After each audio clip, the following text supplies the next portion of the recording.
Tu savais que la voiture la plus détestée de toute une marque était celle qui avait fini par la sauver? Non? Allez, vas-y, je te raconte. On est au début des années 90 et du côté de chez Porsche, ça va pas fort. Ils traversent une énorme crise économique et leurs ventes se cassent la gueule à pic. Sur l'année 91-92, ils ne vendront que 23 000 voitures, ce qui en soi peut paraître être un beau chiffre, mais qui est absolument ridicule à l'échelle de l'automobile mondiale. Le lancement de la Boxster en 1996 aux côtés de la Porsche 996 aidera un peu à booster les ventes, mais c'est clairement pas suffisant. C'est la branche Amérique qui recommandera fortement à la marque que le troisième véhicule produit soit un SUV. Et cette idée, ils l'ont absolument pas tirée de leur chapeau. Parce que par le passé, en 1989, il se pourrait que Ferry Porsche ait dit, je cite, « Si nous fabriquons un véhicule tout-terrain avec nos standards de qualité et un blason Porsche à l'avant, les gens l'achèteront en masse. » Et surtout, depuis la fin des années 90 et encore jusqu'aujourd'hui, si tu regardes par la fenêtre de chez toi, tu le verras, le marché automobile s'est tourné vers les SUV.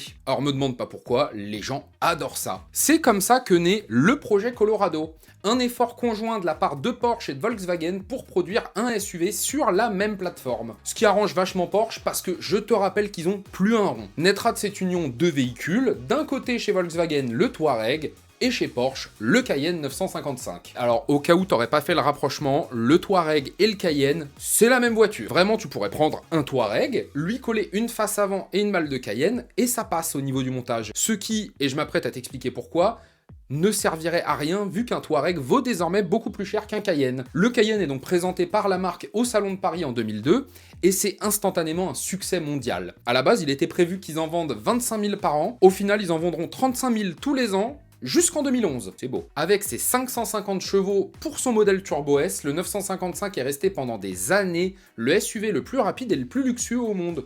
C'est un petit record, voilà. Et si tout le monde le déteste, c'est d'un côté parce que les puristes trouvent qu'un 4x4 est une hérésie pour l'identité de la marque, et pour le grand public, c'est-à-dire ta mère et ton père, c'est parce qu'il s'en est vendu tellement que les prix ont très rapidement chuté. Actuellement, on trouve un 955 pour 5000 balles. Ce qui le rend plutôt accessible, et avec son immense coffre, il a rapidement été associé à une forme de délinquance routière, ce qui fait que tu le retrouvais autant dans les clips de rap, oui, parce que évidemment, ta mère et ton père qui ont connu Daniel Balavoine, ils aiment pas trop le rap, que voler et à 300 km/h sur la 1 dans les documentaires de GoFast, ce qui lui a donné une très sale image. En tout cas, qu'on l'aime ou pas, c'est grâce à lui qu'aujourd'hui, on a encore la marque Porsche. Et si t'as aimé m'entendre parler d'automobile, je le fais aussi en format long sur YouTube. Juste là. Maintenant, tu sais où me trouver.